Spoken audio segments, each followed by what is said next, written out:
Hello guys, Radhe Radhe. AS Rajgyan channel में आप लोगों का हार्दिक स्वागत है। तो हमने राजस्थान की कला और संस्कृति की एक श्रृंखला स्टार्ट की थी और उसी श्रृंखला में हमने काफ़ी टॉपिक कवर किए हैं। तो आज जो टॉपिक हम करने जा रहे हैं उसका नाम है राजस्थान के प्रमुख लोकवाद्य यंत्र।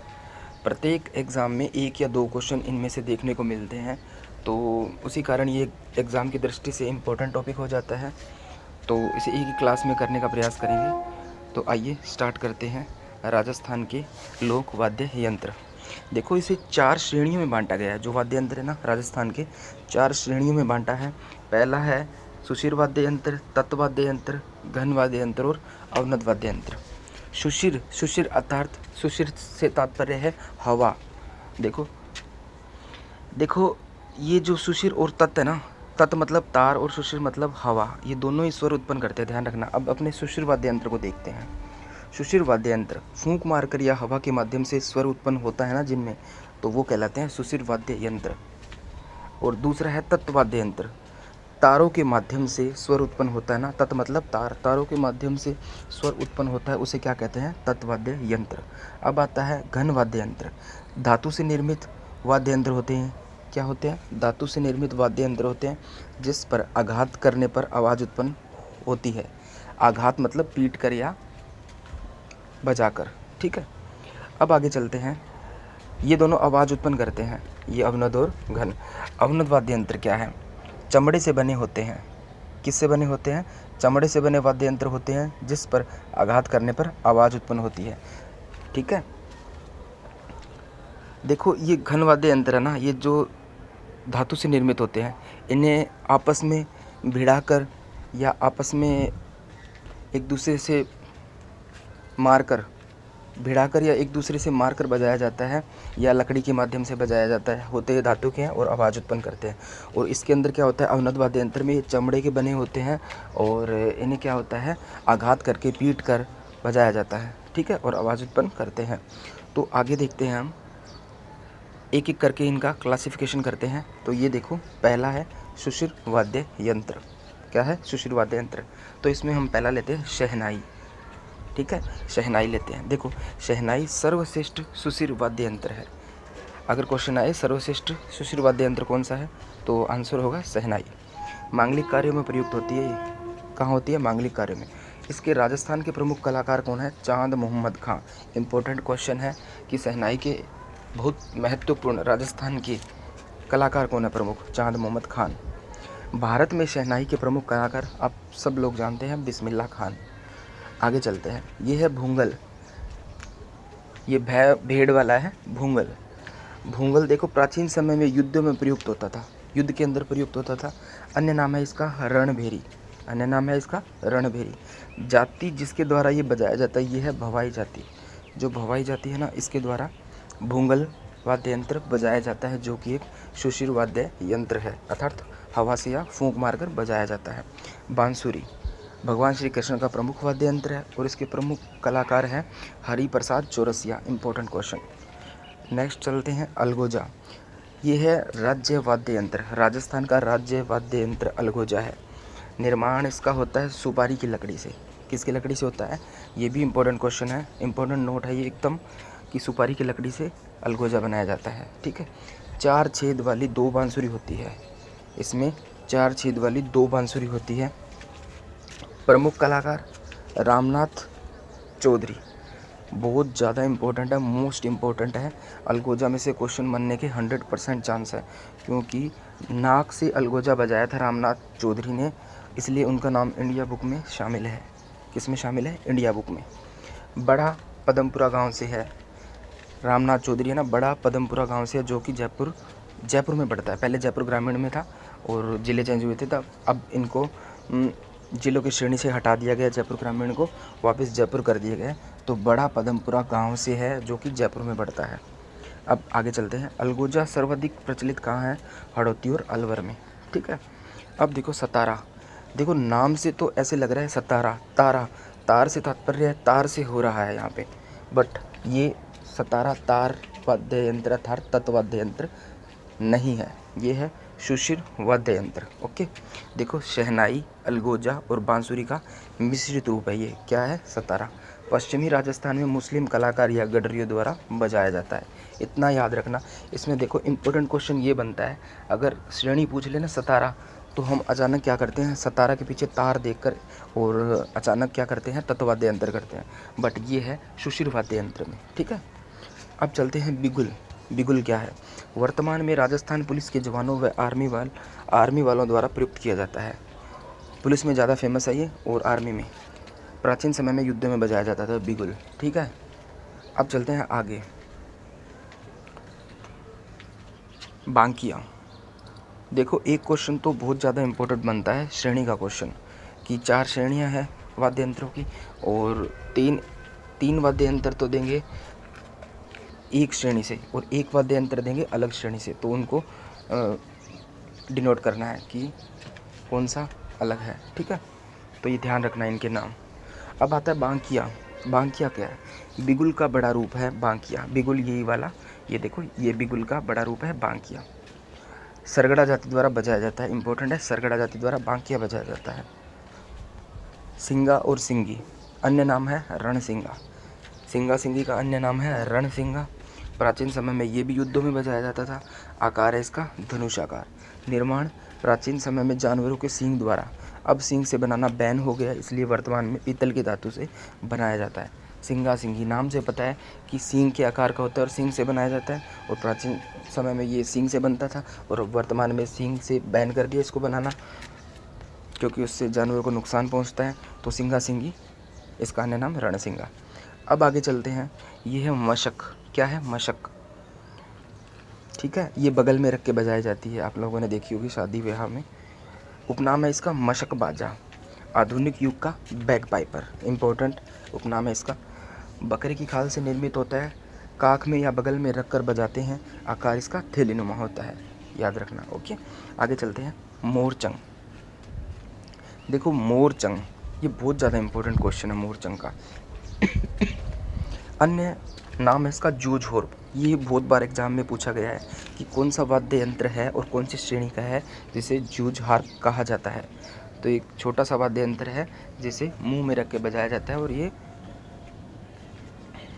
देखो सुशिर वाद्य यंत्रों में सबसे छोटा वाद्य यंत्र है, इंपॉर्टेंट क्वेश्चन बनता है। तो जूझहार वाला और सुशिर वाद्य यंत्र में सबसे छोटा वाद्य यंत्र यही है।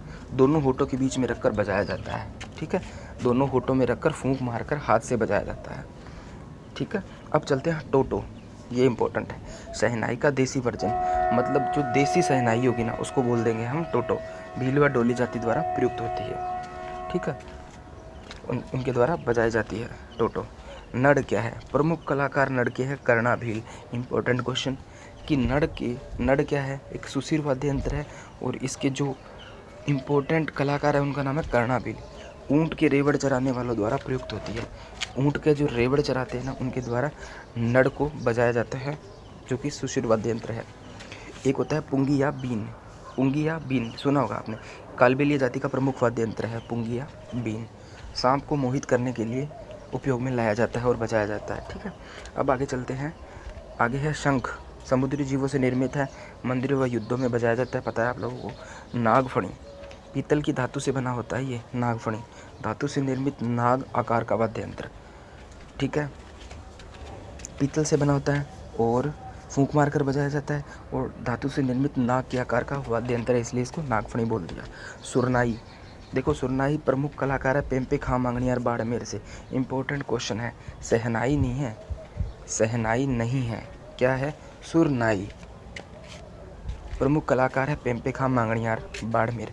अब आता है कर्णा। कर्णा क्या है, सुरनाई जैसी ही दिखती है, ये इसी के जैसे दिखती है कर्णा। ठीक है, अब चलते हैं मुरला या मुरली तुरही। इनके देखो सिर्फ नाम याद रखने हैं कि ये सुशिर वाद्य यंत्र की श्रेणी में है, मुरला मुरली या तुरही। अब एक है बोली। बोली वाद्य यंत्र, ये थोड़ा ज़्यादा इंपॉर्टेंट हो जाता है। क्यों होता है कि कठपुतली खेल दिखाने वाले कलाकारों का प्रमुख वाद्य यंत्र है कौन सा, बोली। तो हमने एक श्रेणी कंप्लीट कर ली है, सुशिर वाद्य यंत्र अर्थात फूंक मारकर बजाए जाने वाले वाद्य यंत्र। अब देखते हैं हम घन वाद्य यंत्र। अब घन वाद्य यंत्र देखते हैं जो धातु से बने होते हैं और आघात करने पर बजते हैं। ठीक है, पहला इसमें देखते हैं करताल। ठीक है, दो चकोर लकड़ियों के बीच में पीतल की तस्तरियाँ लगी होती है। दो चकोर लकड़ियों के बीच में पीतल की तस्तरियाँ लगी होती है, साधु संतों द्वारा भजन कीर्तन में उपयोग होता है। देखो, चौरस लकड़ी होगी दो, उनके बीच में धातु लगी होगी और दोनों को आपस में पीट कर क्या होता है, आवाज़ उत्पन्न होती है और ये साधु संतों द्वारा भजन कीर्तनों में उपयोग होता है इनका। अब है खड़ताल। एक करताल और एक खड़ताल। खड़ताल के जादूगर सदीक खान मांगणियार। इम्पोर्टेंट है ये, नाम पूछते हैं कि खड़ताल के जादूगर कौन है, सदीक खान मांगणियार। शीशम की लकड़ी के 4 टुकड़ों में धातु लगाकर बनाई जाती है। शीशम की लकड़ी के 4 टुकड़ों के अंदर की साइड में धातु लगाकर बनाई जाती है, जिसे बोलते हैं खड़ताल। एक होगा करताल और एक होगा खड़ताल। ठीक है, एक चीज़ इम्पोर्टेंट रखना, याद रखना कि जो हमारे जो नारद मुनि थे ना, वो कौन सा वाद्य यंत्र बजाते थे। नारद मुनि हमारे कौन सा वाद्य यंत्र बजाते थे, तो वो हो जाएगा, ये होगा खड़ताल। अपने कौन सा होगा, खड़ताल। कौन सा होगा, खड़ताल। जैसे वो बोलते थे ना, नारायण नारायण, वो वाला। अब चलते हैं टिकोरा वाद्य यंत्र। हाथ में पकड़कर घरों में बजाई जाने वाली छोटी। देखो, अब 3 जो वाद्य यंत्र ऐसे बताएंगे, उनके आकार के हिसाब से उनको क्लासिफिकेशन करते हैं। ठीक है, टिकोरा क्या होगा, हाथ में पकड़कर घरों में बजाई जाने वाली छोटी घंटी। ठीक है, पीतल की धातु से बनी होती है। और जो वीर घंटा है ना, मंदिरों में हाथ से पकड़कर बजाई जाने वाली घंटी, जो सामान्यतः घरों की घंटी से बड़ी होती है। वीर घंटा का ही छोटा रूप कौन सा है, टिकोरा। अब आगे वीर घंटा देख लेते हैं कि घरों में हाथ से पकड़कर बजाए जाने वाली घंटी का बड़ा रूप है ये। घरों में जो हाथ से पकड़कर घंटी बजाते हैं ना, उसका बड़ा रूप वीर घंटा है, जो मंदिरों में हाथ से पकड़कर बजाए जाने वाली घंटी है। ठीक है, अब आता तीसरा, घंटा या घड़ियाल। मंदिरों के बाहर जो घंटियाँ बंधी रहती है, ये वही है, पीतल की धातु से बनी होती है। जैसे अपने मंदिर में प्रवेश करते हैं तो वहाँ जाते ही बजाते हैं ना बाहर अपने हाथ से, बड़ी वाली घंटी जो लटकी रहती है, उसे बोलते हैं घंटा या घड़ियाल। सबसे बड़ी होती, देखो, सबसे छोटी होगी टिकोरा, जो घरों में होगी, वीर घंटा जो मंदिरों में हाथ से पकड़कर आरती के समय बजाई जाती है, और घंटा या घड़ियाल ये हो गई जो मंदिरों के बाहर बंधी रहती है, लटकी रहती है। ठीक है, अब आता है लेजिम ग्रासिया। देखो, आप फोटो में देखिए, ऐसी होती है। ग्रासिया जनजाति का प्रमुख वाद्य यंत्र है। इम्पोर्टेंट क्वेश्चन कि ग्रासिया जनजाति का प्रमुख वाद्य यंत्र लेजिम ग्रासिया, नाम से स्पष्ट होता है, लेजिम और ग्रासिया धनुषाकार है। ठीक है, अब चलते हैं रमझोल की तरफ। रमझोल चमड़े में बंधे होते हैं। रमझोल क्या होता है, चमड़े में बंधे होते हैं, पैरों में बांधे जाते हैं, नाचने पर या पैर पटकने पर आपस में टकराकर आवाज़ करते हैं। आप ऐसे मान लो कि एक जो महिला पायजेब पहनती है, उसी का ही रूप मान सकते हो आप इसे। बट क्या होता है, एक पट्टा होता है, उसके ऊपर घुंघरू बंधे होते हैं और पैरों में बांधे जाते हैं, और नाचने पर और पैर हिलने पर वो आवाज़ उत्पन्न करते हैं। ठीक है, धातु के घुंघरू होते हैं। आगे चलते हैं, झांझ मंजीरे का बड़ा रूप, कच्ची घोड़ी नृत्य में प्रयोग होता है। झांझ मंजीरे का बड़ा रूप कच्ची घोड़ी में प्रयोग होता है। याद रखना, इसमें क्या होता है, ये जो झांझ है ना, ये पीतल की बड़ी बड़ी तस्तरियाँ होती है दो, और आपस में बजाकर भिड़ाकर इन्हें बजाया जाता है। कच्ची घोड़ी नृत्य में प्रयोग होता है। अब है मंजीरा या मंजीरे, झांझ का छोटा रूप। मंजीरे का प्रयोग होता है 13 ताली नृत्य में प्रयोग होता है रामदेव जी के भक्तों द्वारा। जो आराधना में किया जाता है ना रामदेव जी के 13 ताली नृत्य, उसमें रामदेव जी के भक्तों द्वारा उस नृत्य में मंजीरे का प्रयोग होता है। पीतल व कांसे की मिश्रित धातु को गोल करके उनके मध्य में छेद कर 2 मंजीरों को बांधकर निर्माण किया जाता है। भजन कीर्तन में प्रयोग किया जाता है।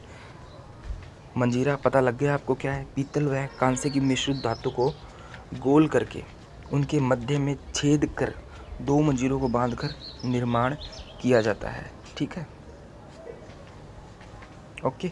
2 आपस में बंधे होते हैं, 2 छोटी छोटी प्लेट होगी और उनके बीच में से छेद कर एक दूसरे से बांधकर बनाया जाता है। तो ये हो गया मंजीरा, 13 ताली नृत्य में प्रयोग। अब आता है झालर, कांसे या तांबे से बना गोल आकार का वाद्य यंत्र जिसे लकड़ी के हथौड़े से पीटा जाता है। देखो ये मंदिरों में प्रयोग किया जाता है, जैसे आरती के समय में एक हाथ से पकड़कर दूसरे में लकड़ी का हथौड़ा लेकर उसे बजाया जाता है, पीटा जाता है। प्राय मंदिरों पर स्कूलों में प्रयोग, स्कूलों में घंटी बजाने के समय प्रयोग होता है और मंदिरों में आरती के समय प्रयोग होता है। नेक्स्ट आता है थाली। देखो कांसे की बनी होती है, ये पुत्र के प्राप्ति के अवसर पर प्रयोग होता है, बजाई जाती है। इम्पोर्टेंट ये है थाली नृत्य चरी नृत्य में भी इसका प्रयोग किया जाता है। और सबसे इम्पोर्टेंट नोट क्या है, थाली नृत्य बाबूजी की आराधना में बाबूजी के भक्तों द्वारा क्या किया जाता है, थाली नृत्य किया जाता है। बाबूजी के भक्तों द्वारा थाली नृत्य किया जाता है। अब नेक्स्ट आता है चिमटा। क्या आता है नेक्स्ट, चिमटा।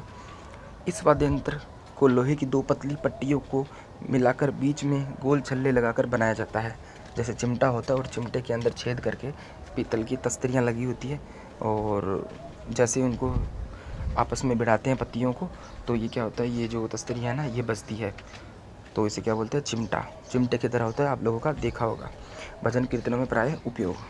अब आता है घुंघरू। ठीक है, घुंघरू नृत्य करते समय पैरों में बांधा जाता है।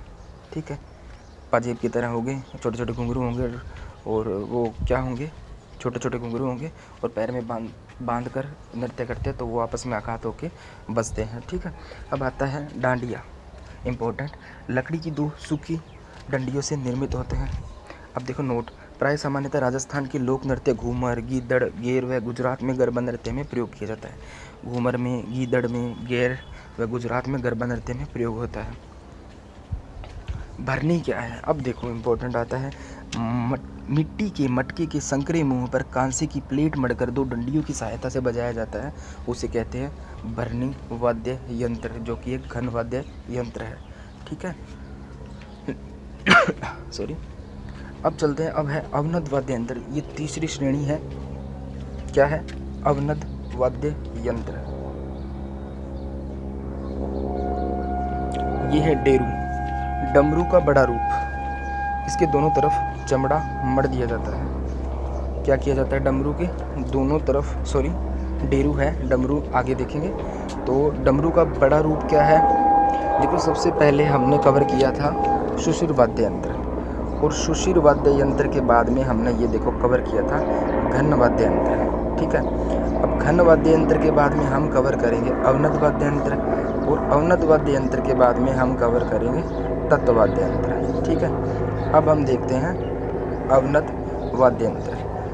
देखो आप लोगों को ये याद होगा, जैसे स्टार्टिंग में हमने क्या किया था, सबसे पहले हमने कर लिया है सुशिर वाद्य यंत्र, और फिर कर लिया है, इसके बाद में हमने कर लिया है घन वाद्य यंत्र। कौन सा कर लिया है, घन वाद्य यंत्र। अब चलते हैं हम अवनद वाद्य यंत्र की ओर। किसकी ओर चलते हैं, अवनद वाद्य यंत्र की ओर। चमड़े से बने वाद्य यंत्र है जिस पर आघात करने पर आवाज़ उत्पन्न करते हैं। तो अब चलते हैं हम अवनद वाद्य यंत्र की ओर। ठीक है, घन वाद्य यंत्र किए थे वो धातु से बने होते हैं और आघात करने पर बजाए जाते हैं, और ये चमड़े से मढ़कर बने होते हैं। तो अब चलते हैं हम अवनद वाद्य यंत्र। देखो एक हो गया डेरू, डमरू का बड़ा रूप। डमरू का बड़ा रूप होता है डेरू, इसके दोनों तरफ चमड़ा मढ़ दिया जाता है।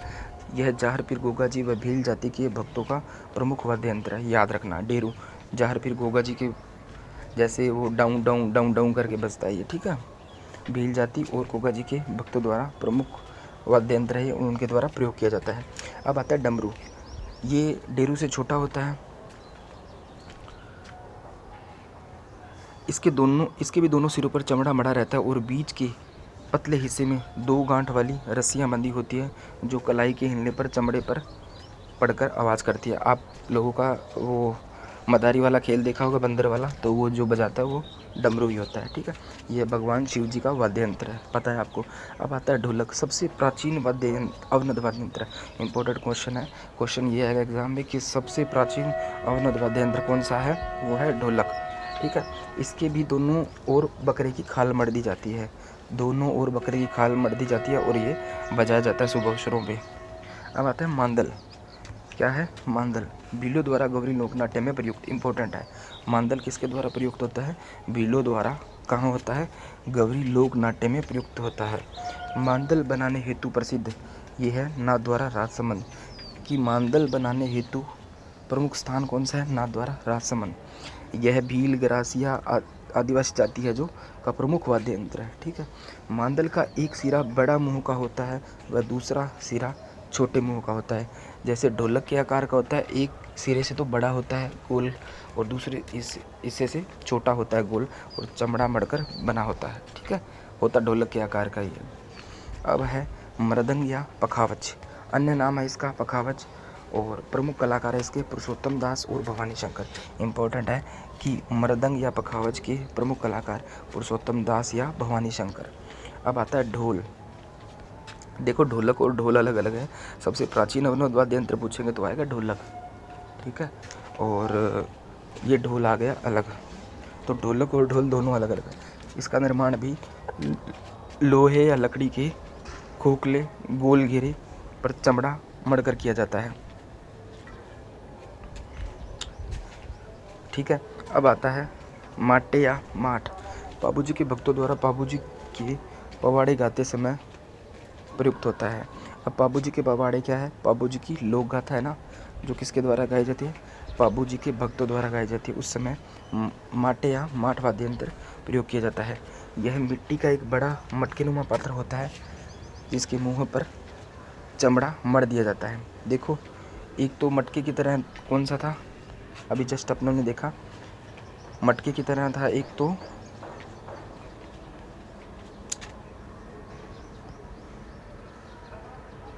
छोड़ो उसको। अब ये देखो आप, माठे या माठ वाद्य यंत्र क्या था?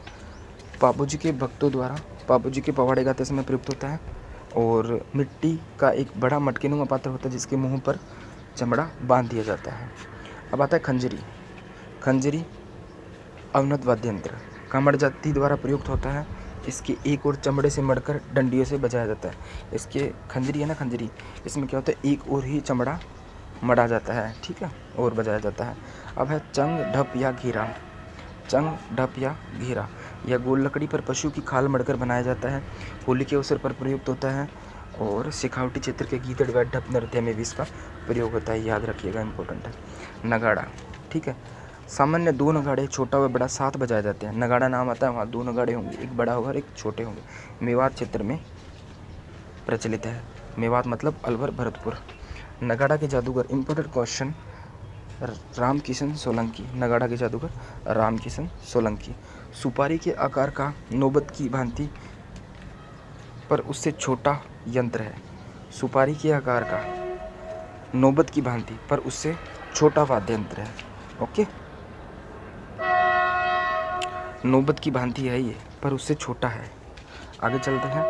नौबत सबसे बड़ा अवनद वाद्य यंत्र। इम्पोर्टेंट क्वेश्चन है कि सबसे प्राचीनतम तो था ढोलक, और सबसे बड़ा अवनद वाद्य यंत्र कौन सा होगा? नौबत।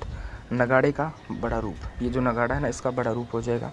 और नौबत बाजे छे हमारा डिग्गीपुरीरा राजा। अब डिग्गीपुरी राजा किसको बोला गया है? ये डिग्गी कल्याण जी टोंक, इनसे संबंधित पंक्ति है ये। ठीक है, आगे चलते हैं। बम टामक दमामा बकरे की खाल से निर्मित होता है। मेवात क्षेत्र में बम नृत्य में प्रयुक्त किया जाता है। बम टामक या दमामा मेवात क्षेत्र में बम नृत्य में प्रयोग। तासा वाद्य यंत्र।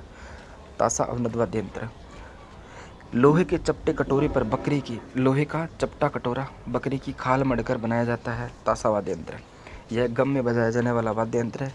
लकड़ी के मोटे डंडों से बजाया जाता है। मुगलकालीन वाद्य यंत्र है ये। ताजी निकालते समय इसका प्रयोग होता है। आकार है इसका परातनुमा। क्या आकार है? परातनुमा। अब देखो कुछ एक वाद्य यंत्र देख लेते हैं, अवनद वाद्य यंत्र, जिसके सिर्फ नाम याद रखने हैं आपको। तबला, तबला हो गया, धोसा हो गया, ढाक हो गया, निशान हो गया और कमर हो गया। ठीक है, तो ये जो तीनों है ना, इनके सिर्फ आपको नाम याद करने हैं। ओके, तबला, धोसा, ढाक, निशान, कमर की ये अवनद वाद्य यंत्र की श्रेणी में आते हैं। अब लास्ट एंड फाइनल हम करते हैं, चौथी श्रेणी हमारी वो है तत्व वाद्य यंत्र। देखो इसमें पहला आता है रावण हत्ता। तत्व वाद्य यंत्र अर्थात तार से बने वाद्य यंत्र और उनको बजाने से स्वर उत्पन्न होते हैं, उसे क्या बोलते हैं? तत्व वाद्य यंत्र। रावण हत्ता सबसे प्राचीनतम वाद्य यंत्र, सबसे प्राचीनतम तत्व वाद्य यंत्र।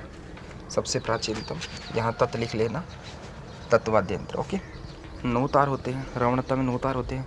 आधे कटे नारियल से निर्मित होता है रावणत्ता, आधे कटे नारियल से। रामदेव जी और बाबू जी के भोपों द्वारा प्रयोग किया जाता है। रामदेव जी व बाबू जी के भोपे है ना जो, उनके द्वारा प्रयुक्त किया जाता है। अब एक तारा तत्वाद्य यंत्र भगवान नारद मुनि जी द्वारा प्रयुक्त होता है, जो ऐसे होता है ना, गोल होता है और एक डंडी की द्वारा जुड़ा होता है और उस पर एक ही तार होता है। वो नारद मुनि क्या करते हैं, उसका प्रयोग करते हैं। अब चौतारा या तंदूरा या तंबूरा वाद्य यंत्र, नाम से पता चलता है चौतारा अर्थात 4 तार।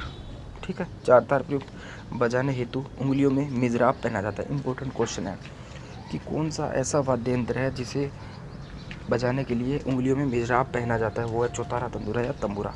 कामड़ जाति के लोगों द्वारा प्रयुक्त होता है। ठीक है, नेक्स्ट चलते हैं कमाइचा। कमाइचा क्या है, एक ईरानी वाद्य यंत्र है। 16 तार प्रयुक्त होते हैं। निर्माण में बकरे की आंत व घोड़े की पूंछ के बाल प्रयुक्त होते हैं। कमाइचा, बकरे की आंत व घोड़े की पूंछ के बाल प्रयुक्त होते हैं। इंपॉर्टेंट है ये। प्रसिद्ध कलाकार कमल साकर खान, दप्पू खान। क्या क्या होगा, कमल साकर खान और दप्पू खान, ये दोनों मोस्ट इंपॉर्टेंट है। तत्वाद्य यंत्र में इससे क्वेश्चन बनने की पूरी संभावना है कि प्रसिद्ध कलाकार कौन से हैं, कमल साकर खान और दप्पू खान। निर्माण बकरे की आंत व घोड़े की पूंछ के बाल से किया जाता है। अब है रबाज या रबाब। रबाब या रबाज रम्मत लोक नाट्य में प्रयुक्त होता है ये। ठीक है, अब नेक्स्ट चलते हैं अपना सारंगी। सारंगी 27 तार होते हैं। क्या होते हैं, 27 तार। निर्माण में सागवान की लकड़ी व बकरे की आंत का प्रयोग। जैसलमेर व बाड़मेर क्षेत्र में प्रयुक्त प्रमुख कलाकार है राम नारायण और सुल्तान खां। देखो, राम नारायण चौधरी किसका होगा, वो होगा अलगोजा का, जो अपना राजस्थान का राज्य वाद्य यंत्र है। और ये प्रमुख कलाकार सारंगी के राम नारायण और सुल्तान खां। नोट, अलवर के जोगियों द्वारा प्रयुक्त सारंगी, जो अलवर के जोगी सारंगी प्रयुक्त करते हैं ना, उसका नाम है जोगिया सारंगी। इंपॉर्टेंट क्वेश्चन बनता है। अब आता है भपंग। क्या आता है, भपंग। मेवात क्षेत्र अर्थात अलवर भरतपुर में प्रचलित है। जादूगर कौन से, भपंग के जादूगर है जहूर खां मेवाती। कौन है भपंग के जादूगर, जहूर खां मेवाती। अन्य कलाकार है इसके फारूक खां मेवाती। डमरू की आकृति का, देखो डमरू की आकृति का होता है, भपंग क्या होता है, डमरू की आकृति का होता है, जिसके मुंह पर चमड़ा मड़ा होता है, जिसके मध्य से एक धातु का तार दूसरे हिस्से से होता हुआ एक लकड़ी से बांधा जाता है। ये देखो, एक साइड चमड़ा मड़ दिया, दूसरी साइड ये तार यहाँ से आ गया, यहाँ से इसके पास से तार आ गए और ये लकड़ी के टुकड़े द्वारा, और बाद में इस तार को यहाँ से ऐसे, ये डमरू तो ये भपंग लिया जाता है बगल में, और इस लकड़ी को एक हाथ से पकड़कर और एक हाथ से तार को ऐसे ऐसे ऐसे ऐसे करके बजाया जाता है। ओके, तो ये हो जाएगा भपंग, याद रखना। जंतर वाद्य यंत्र वीणा का प्रारंभिक रूप माना जाता है। जंतर क्या है, वीणा का प्रारंभिक रूप। Important question. देव नारायण जी की फड़ का वाचन करते समय गुज्जर जाति के भूपों द्वारा प्रयुक्त की जाता है। जंतर वाद्य यंत्र देव नारायण जी की फड़ का वाचन करते समय गुज्जर जाति के भूपों द्वारा प्रयुक्त किया जाता है। देखो, देव नारायण जी है ना, वो खुद क्या थे, गुज्जर थे, परंतु उनकी जो गोत्र थी ना, वो थी देव नारायण जी। गुज्जर तो उनकी जाति थी और बगड़ावत उनकी क्या थी, गोत्र थी, याद रखना। तार होते हैं इसमें 6 या 7, कभी कभी 7 भी ऑप्शन में आता है। ठीक है, 6 या 7 तार होते हैं, कभी कभी 7 भी ऑप्शन में आता है। दुकाको आदिवासियों द्वारा दीपावली के अवसर पर प्रयुक्त होता है। आदिवासियों द्वारा दुकाको दिवाली के अवसर पर प्रयुक्त होता है। और ये क्या है, एक अवनद वाद्य यंत्र है, ये है तत्वाद्य यंत्र। दुकाको है एक तत्वाद्य यंत्र, क्योंकि हम चौथी श्रेणी कर रहे हैं, तत्वाद्य यंत्र अर्थात तार से बने वाद्य यंत्र। अब चलते हैं, कुछ नाम देख लेते हैं जिनको बस नाम को याद रखना है और उनकी श्रेणी को याद रखना है कि ये तत्वाद्य यंत्र की श्रेणी में आते हैं। सितार, ये क्या है, प्रसिद्ध कलाकार और पंडित रविशंकर, बस इतना याद रखना है। दोतारा, चौतारा, इनके नाम से पता लग रहा है तारा तारा था, तार तार शब्द आ रहे हैं, 2 तार 4 तार। सुरिंदा सुरमंडल, ये ज़्यादा इंपॉर्टेंट है क्योंकि इनके नाम से स्पष्ट नहीं होता। सुरिंदा सुरमंडल याद रखना, ये क्या है, तत्वाद्य यंत्र की श्रेणी में आते हैं। अब एक इम्पोर्टेंट क्वेश्चन देखते हैं, मोहन वीणा के प्रतिपादक। मोहन वीणा है ना जो, उनके प्रतिपादक है पंडित विश्व मोहन भट्ट। तो आज हमने भली प्रकार से राजस्थान के लोक वाद्य यंत्र को कंप्लीट किया है। बी एश्योर रहना, एग्ज़ाम में 100% क्वेश्चन देखने को मिलेगा इसी नोट्स के अंदर से, और विश्वास करके आप क्लास को ज्वाइन कीजिए। ओके, और तब तक के लिए नेक्स्ट वीडियो में मिलते हैं। तब तक के लिए राधे राधे।